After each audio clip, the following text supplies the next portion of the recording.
Hello, welcome back to Let's Use the C Word. I thought I'd do a quick check-in.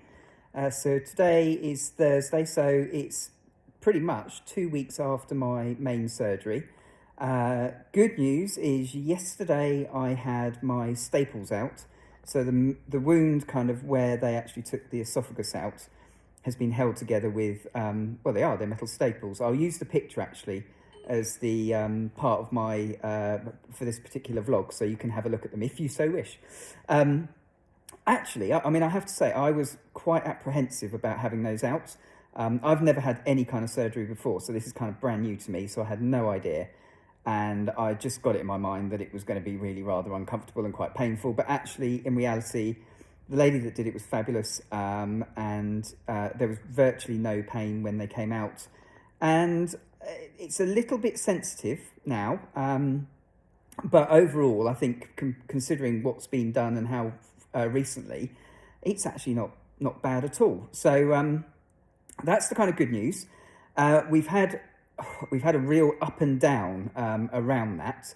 So predominantly down to food and my new digestive system and how it's coping with bits and pieces. So give you an idea, yesterday was a really good day. Ate, well, within reason, as close as I would describe as normal. So obviously I'm very much still on pureed food, but it is, and in very small quantities. But yesterday I had what I would describe as pretty normal food at pretty normal intervals. Obviously, as I mentioned before, I've got to try and have 6 kind of little meals in a day. So I'm very much trying to do that. The good news is I can eat all the stuff that's bad for me. So where they've said that every mouthful counts, what that means is I've got to try and get as much calories in, because obviously my intake is lower. So the more calorific value that they have in each kind of mouthful, the better. So chocolate desserts are good. Anything like that are fantastic. I even managed to persuade Amy to get me some Farley's Rusks. Don't ask me why. I've liked them since I was a kid and even after I was a child. So I had a couple of Farley's Rusks as well, so that was cool. On the slightly odd side is, so for example, yesterday was a really good day. This morning has been pretty challenging, to say the least. Now, my feed overnight hadn't finished this morning, and I had a yogurt for breakfast.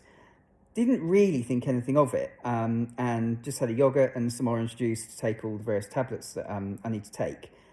But it basically played complete havoc with my stomach, or digestive 2.0. So it's a thing called dumping, and basically what it is it means that what you've put in, your body can't cope with. And it can do various different things. It can make you feel very nauseous, which it did. It can make you feel very hot, again, which it did. And unfortunately, it can make you go to the loo, which it did. So, and it is something that will happen. It will start to happen less and less. But I think what I've learned from this morning is if I'm still on the feed from the overnight, I probably need to try and avoid adding anything to that and kind of wait. So again, it's just a matter of timing. It's just a matter of trying to work it out. The feed works for about between 12 and 12 and a half hours.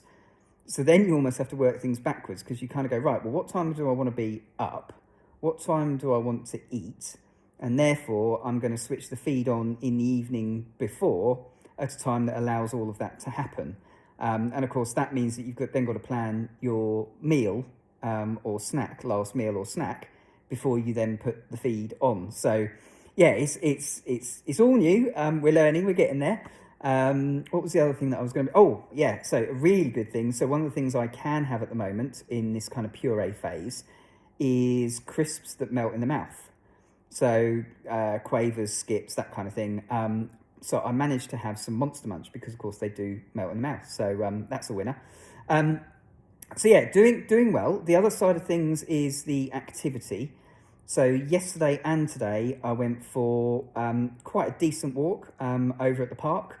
So again, just extending that kind of, it's almost like trying to put your body under demand, such that things like the lungs start to expand because the body's saying, actually, I need some more oxygen because you're doing exercise, and then the lungs respond to that. So it's kind of that yin and yang thing, and you have to almost say, right, you have to push your body to get the brain to say, right, well, the body's wanting more oxygen, therefore I'm going to tell the lungs to expand a bit more.